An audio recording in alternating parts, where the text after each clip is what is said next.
Ever wondered what are the key principles to follow in the opening phase of a chess game?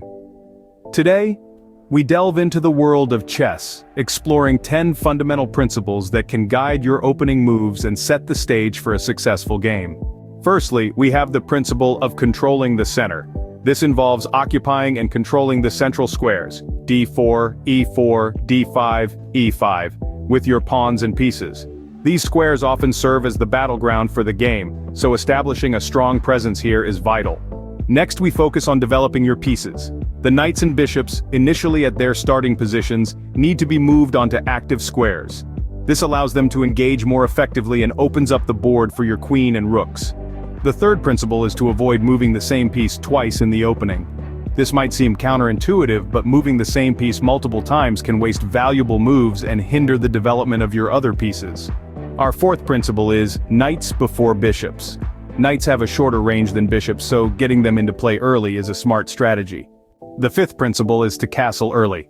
This refers to a special move that secures your king and also activates your rook. Usually this is done either kingside, O-O, or queenside, O-O-O. Moving on, we have the principle of maintaining pawn structure. Your pawn moves determine the structure of the position. They create lanes and walls, defining the flow of the game. Coming in at number 7, we advise against unnecessary pawn moves. Making too many pawn moves in the opening can slow down the development of your other pieces. The eighth principle is to connect your rooks. Before launching a major attack or transitioning into the endgame, you should move your queen and free up the back rank, allowing your rooks to protect each other and work together.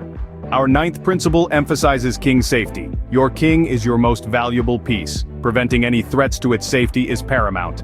Finally, we have the principle of flexibility. Chess is a game of strategy and adaptation. Be ready to adjust your strategy based on your opponent's moves and the specific position on the board.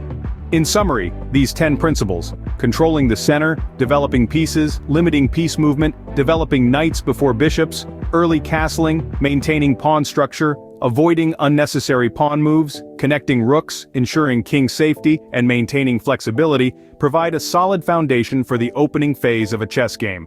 By adhering to these principles, you can position yourself for a strong mid-game and increase your chances of a triumphant endgame. Remember, chess is a dynamic and ever-changing game.